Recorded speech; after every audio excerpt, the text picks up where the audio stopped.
هاي، ازيكم عاملين ايه؟ وحشتوني. النهارده معانا فيديو جديد ومعانا استرسالين جداد. بس في الاول قبل ما ابدا انا حابه اوضح حاجه للناس اللي بتتضايق ان انا ما بدخلش اقول المسج على طول. بصوا يا جماعه، احنا ما ينفعش نكون مثلا قاعدين في مكان ومستنيين حاجه من حد، ويجي الحد ده يرملنا الحاجه اللي احنا مستنيينها ويمشي، او حد يجي ياخد مني الحاجه اللي هو عايزها ويمشي. ده مش ذوق، تفهمني؟ انا لما بدخل اوضح حاجات في الاول علشان اخليكم تبقوا فاهمين، تدخلوا الفيديو وانتوا فاهمين احنا هنبدأ ازاي او هنقول ايه او ايه النقاط اللي انا بعلق عليها. تمام. وانا كده كده اصلا ما بحبش اتكلم كتير. انا لو في حاجة حابة توضيح بوضحها وبدخل اقول المسج على طول. حتى وانا بقول الاسترسال بيكون عندي تعليق على حاجات، بس ما برضاش اوقف لان انا ببقى عارفة ان انتوا مندمجين جدا في الرسالة وحابين تسمعوها، وبعدين بنشرح الطاقة. وده اساسا اللي احنا بنعمله. اوكي، فلو انا بوضح حاجة ده عشانكوا انتوا، عشان انتوا تبقوا فاهمين، وده تقدير ليكوا انتوا يا جماعة. يعني لما يكون في حد بيقدركوا انتوا ما تقللوش من تقديركوا لنفسكوا. اوكي، نقول بقى المسج على طول وبعدين نشرح الطاقة. الشخص ده بيقول: مش شايفة ان الخصام طال بينا. طيب انا ينفع ارجع في كلامي وارجعلك تاني؟ وحشتيني والله. حاولي تنسي اللي فات بقى. عارف انها مش سهلة كده، بس عارف برضو انك قلبك ابيض ولسه بتحبيني. انتي بتحسي بالتخاطر اللي انا بعملهولك ولا لأ؟ اكيد بتحسي، بس مش عايزة تبينيلي ده. ما انتي اصلا اللي قايلالي على التخاطر. بقيتي عاملة تقيلة وبتشغلي دماغك عليا، ها؟ انا سايبك بس شوية، لكن مش هسيبك للأبد يعني.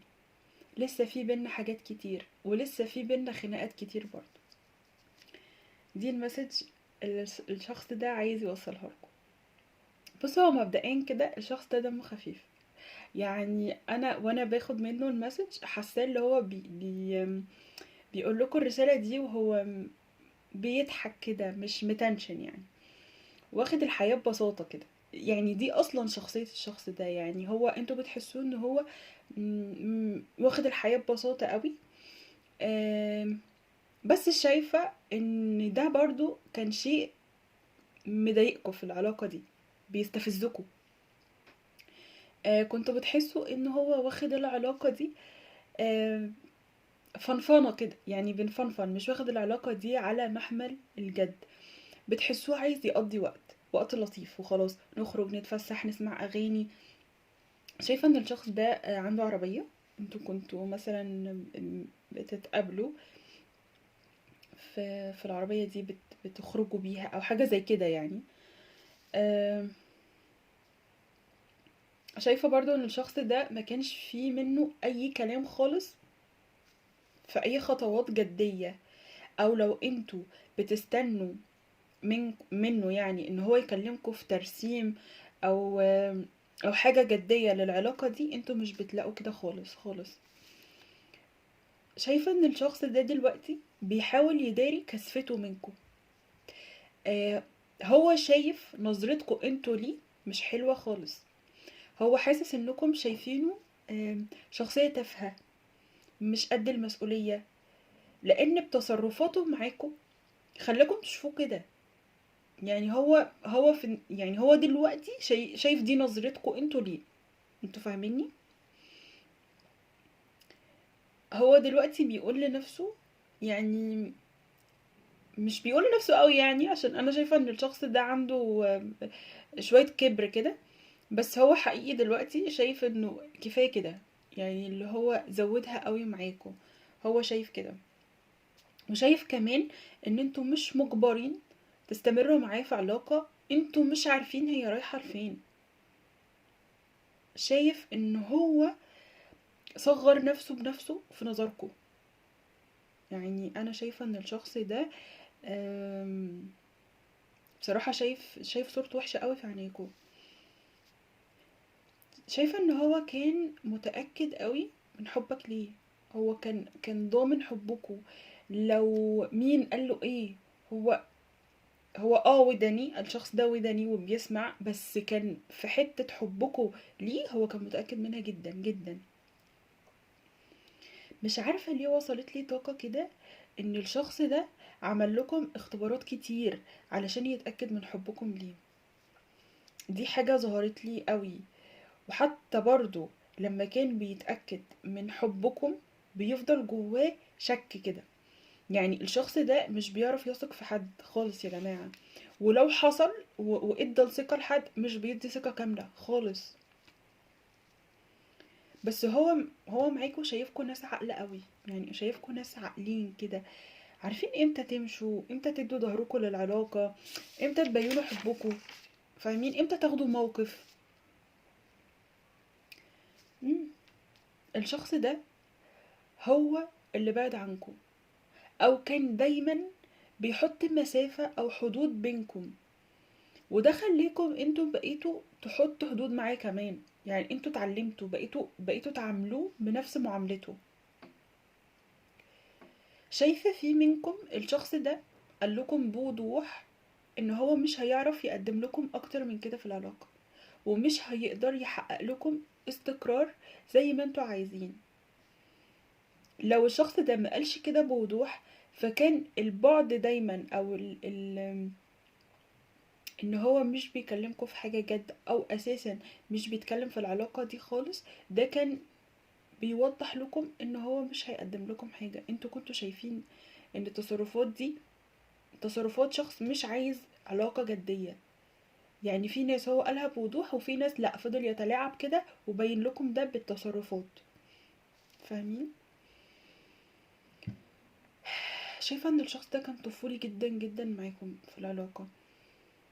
بصوا، في فئة كده صغيرة ظهرت لي وانا باخد الطاقة دي، ان الشخص ده متزوج اصلا، يعني الشخص ده عنده اسرة، فهو مش مستعد ان هو يبعد عن الاسرة اللي هو فيها دلوقتي او اللي هو عاملها. يعني الشخص ده عنده بيت وعنده اولاد وعنده زوجة، مش هيقدر يسيب العلاقة دي، ومش هيقدر يهد الاسرة دي خالص.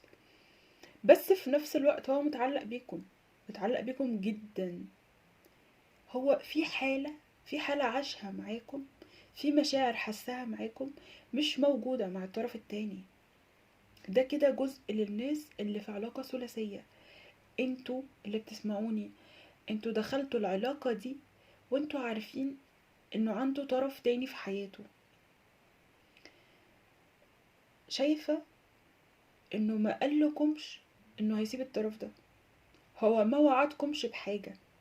انتوا اللي كان عندكم امل انه يستقر معاكم، انتوا ما كنتوش عايزينه ينفصل عن الطرف التاني، ولكن كنتوا عايزين تستقروا معاه، فاهمين. يعني محدش منكم طلب منه ان هو يتخلى عن الاسرة التانية، ولكن برضو كنتوا عايزينه ياخد معاكم خطوات جدية، عايزين تستقروا معاه، انتوا حبيتوه فعلا. بس اللي انا شايفاه ان هو مش هيقدر ياخد معاكم الخطوة دي الحقيقة في الطاقة الحالية. هو عايز تفضل العلاقة زي ما هي كده، على الأقل في الوقت الحالي. احنا قلنا طبعا ان الطاقة بتبقى متغيرة، فممكن تظهر طاقة جديدة واكيد هطلع اقولها لكم. بس في العموم بقى، الشخص ده انتوا وحشينه جدا جدا جدا، انتوا منعتوا نفسكم عن الشخص ده اللي انا شايفاه. هو عايز يرجعكم تاني وبيعمل لكم تخاطر، وانتوا اساسا اللي معرفين الشخص ده عن التخاطر.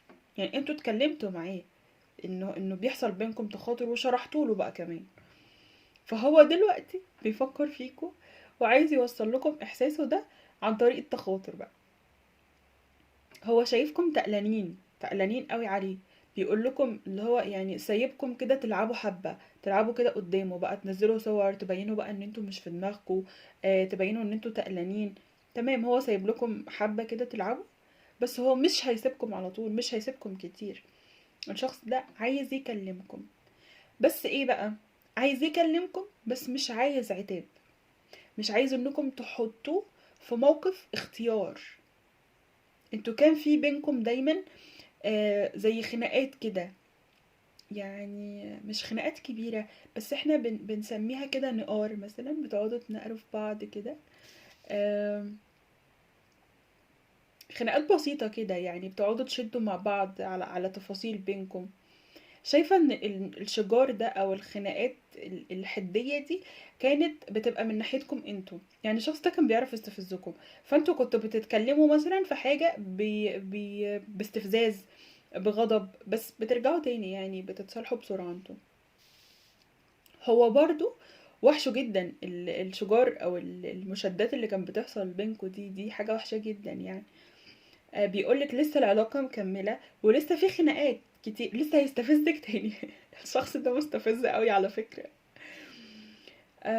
الشخص ده حاسة ان روحه خفيفة، برغم ان هو كان بيضايقكوا، كان بيحطكوا في حالة غضب كتير، بس حاسة ان هو روحه خفيفة. الشخص ده بيحب يهزر قوي. آه، يعني احنا قلنا ان هو طفولي اصلا، عنده طاقة طفولة، مش حد جدي كده. على فكرة انتوا كمان بتحبوا الشخص ده قوي، وهو عارف، وبيعرف يأثر عليكوا. هو عارفكم ناس طيبين وبتسامحوا بسرعة، يعني بترجعوا بسرعة، ما بتاخدوش وقت في الزعل خالص.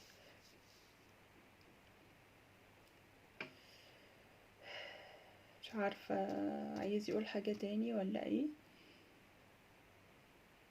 بس عامة يعني هي دي المسج اللي هو عايز يوصلها لكم. الشخص ده عايز يكلمكم، بس زي ما قلنا هو مش عايز عتاب، ومش عايز ان انتوا تلوموه، او مش عايز تسألوه هنعمل ايه في العلاقة دي. واللي انا شايفاه منكم برضو في الاسترسال بتاعكم التاني اللي احنا لسه هنقوله، اللي انا شايفاه ان انتوا مش هتسمحوا بده.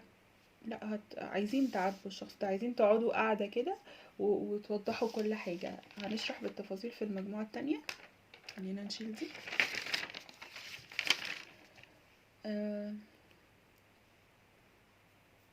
بصوا، هي ممكن تكون المجموعة التانية، هو مش ممكن، هي أكيد هي مكملة للمجموعة الأولى، عشان انتوا الاتنين ما شاء الله عليكم قاعدين في دماغي، عاملين قاعدة كده مع بعض وعمالين تردوا على بعض.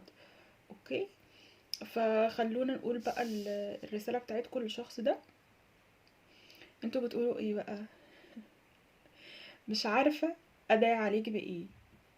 ليه دايما حاططنا في الموقف ده؟ ليه دايما بتضطرني أبعد عنك؟ مش عارفة أتمنى لك شيء وحش رغم اللي انت عملته فيا. لسه برضو بحبك. بحس بأوقات إن ذنبي الوحيد إني حبيتك. بجد ربنا يهديك وتشوف فعلا مين اللي بيحبك وقلبه عليك. لسه بحبك، مش هنكر زيك، ولا قاوم مشاعري زيك. لسه في فرصة، بس مش زي أي فرصة اديتها لك قبل كده. المرة دي لو فعلا عايز ترجع، لازم نتكلم بوضوح في كل شيء. لو مش عايز تحدد العلاقة، ولا عايز توضح لي حاجات أنا محتاجة أفهمها، خليك مكانك، أفضل لينا إحنا الاتنين. دي الرسالة اللي انتوا حابين توصلوها للشخص ده، وحقيقي أنا معجبة جدا بالرسالة دي. انتوا ناس قوية كده قوي. اتخليتوا عن الغضب، واتخليتوا عن ان انتوا آم، الشخص ده ان هو يعرف يستفزكوا. لسه في ناس منكم بتستفز من حركات الشخص ده، بس طبعا مش زي الاول. انا شايفاكوا ناس كده راسية وتقيلة كده، مش عايزين تتخانقوا مع الشخص ده. انتوا اتخليتوا عن الطاقة دي خلاص، وانتوا عارفين ان هو عنده مشاكل.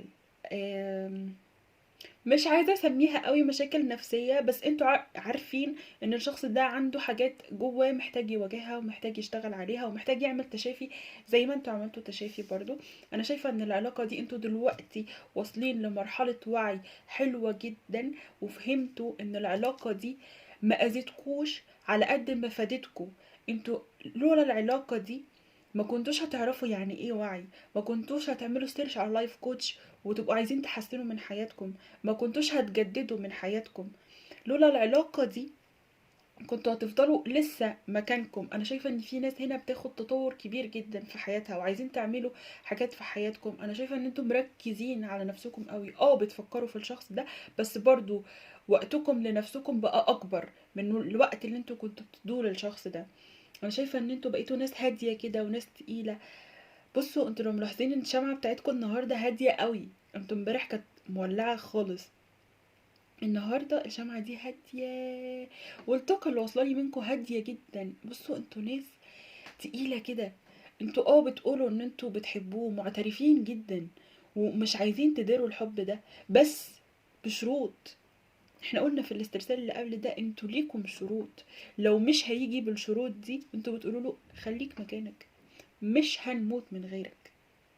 فاهمين؟ اللي واصل لي منكم هنا ان الموضوع خلاص محسوم جواكم، انتوا معترفين انكم لسه بتحبوا الشخص ده. في ناس هنا لسه في مكان جواكم للشخص ده، بس باعتدال، بتوازن. لسه عندكم قابلية تدوا للشخص ده فرصة، اذا رجع يصلح ويحط النقط على الحروف زي ما بيقولوا كده. انا معجبة جدا بيكم حقيقي، انتوا بتقولوا له في فرصة وفي مشاعر، اذا في جديد هيحصل، ده الشرط. اذا في جديد هيحصل، اذا في خطوات هتحصل، اوكي، هيبقى في فرصة. لكن اذا مفيش يبقى مفيش فرصة. انا حاساكم لو رجعتوا للشخص ده انه يعني مش هيكون عندكم اللهفة اللي كانت موجودة جواكم تجاه الشخص ده زمان. يعني انتوا زمان كان اول ما بيكلمكم بتجروا على طول ويبقى عندكم لهفة، والطاقة دي كانت بتوصله جدا جدا جدا. دلوقتي لو رجع وانتوا برضو ما زلتوا جواكوا حب، بس بقيتوا مسيطرين قوي على طاقتكم، ما بقاش عندكم اللهفة دي. فاهمين؟ او ممكن برضو حساكوا كده اللي هو انتوا عارفين ان مفيش جديد، فمفيش حاجة تستحق اللهفة. فاهميني؟ يا رب يكون وصل لكم المعنى. شايفاكم برضو عندكم حذر، بقيتوا ماسكين على مشاعركم قوي، اللي هو مثلا ايه، الشخص ده لو مشي تجاهنا خطوة هنمشي تجاهه نص خطوة. فاهمين؟ انتوا عايزين تشوفوا من الشخص ده مجهود بيعمله عشانكم اكتر من مجهودكم انتوا. انا حاسه بيكم جدا على فكره، انتوا عايزين تطمنوا من ناحيه الشخص ده، عايزين تتاكدوا من مشاعره تجاهكم، عايزين افعال قويه وواضحه. بس دي كانت طاقتكم، ودي كانت الرساله اللي انتوا حابين تقولوها للشخص ده. انا شايفه ان انتوا مش عايزين تتخانقوا خالص، مش عايزين عنف، مش عايزين غضب. انتوا بقيتوا كده ناس متصالحة مع مشاعرها ومتصالحين مع نفسكم، وبقيتوا بتدوا لنفسكم وقت كبير. الوقت ده انتوا كنتوا طول الوقت حاطينه للشخص ده، بتشوفوا، عايزين تعرفوا هو بيعمل ايه، عايزين تعرفوا هو طاقته ايه. دلوقتي بتسمعوا طاقته، بتسمعوا انتوا هو عايز يعمل ايه، بس علشان انتوا تعرفوا انتوا هتعملوا ايه، او عشان تعرفوا تتعاملوا معاه. ده ما كانش عندكم من الاول، انتوا كنتوا بتسمعوا خلاص، بتدخلوا على القنوات عايزين تعرفوا هو بيعمل ايه، هو عايز يقول لكم ايه، طب ايه الخطوة اللي جاية بس. لكن ما كنتوش بتشتغلوا على نفسكم. دلوقتي بتسمعوا علشان تعرفوا تشتغلوا على نفسكم، بتسمعوا علشان لما يرجع لكم تعرفوا انتوا هتقولوا ايه وهتعملوا ايه. فدي طاقة حلوة جدا جدا. بصوا يا جماعة، نصيحة مني، عايزين تاخدوها اوكي، مش عايزين تاخدوها ليكم مطلق الحرية. ما تتراجعوش عن قرار انتوا واخدينه. اذا انتم فعلا شايفين ان في مصلحتكم القرار اللي انتوا واخدينه ده، وفي نفس الوقت مش هتيجي على حساب مشاعر ناس تانية. فاهمني؟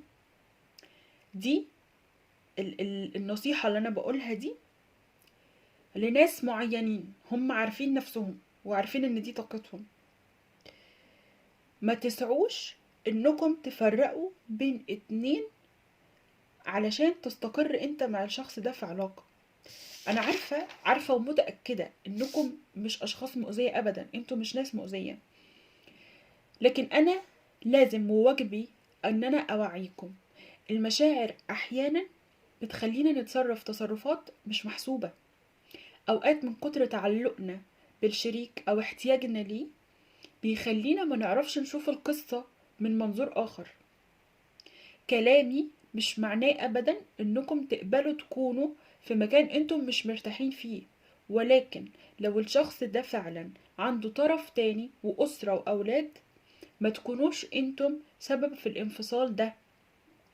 هو لو عايز ياخد قرار وعايز ينفصل، سيبوه هو لوحده يعمل ده لوحده، ما تتدخلوش، ابعدوا من الصورة خالص لحد هو ما يظبط حياته ويظبط لكم مكانكم اللي يليق بيكم.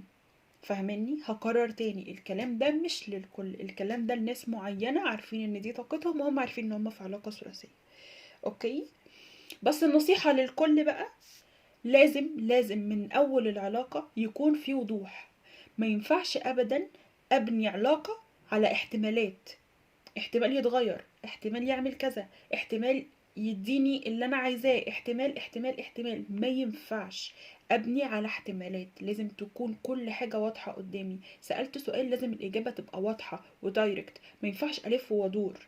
لو لقيتوا الشخص اللي قدامكم بيلف ويدور، ما ينفعش تكملوا على ده. فاهمني؟ دي كانت نصيحتي ليكم، واتمنى لكم التوفيق كلكم، وسامحوني لو انا باكد عليكم عشان تدعموا القناة بالشير واللايك والكومنت، بس ده عشان القناة تستمر وما تقعش مني زي القناة الاولى. اوكي؟ الناس اللي بتعلق لي على الصوت برضو سامحوني شوية، عدوها لي كده لحد ما اظبط الصوت ان شاء الله، وبتمنى لكم التوفيق. باي باي.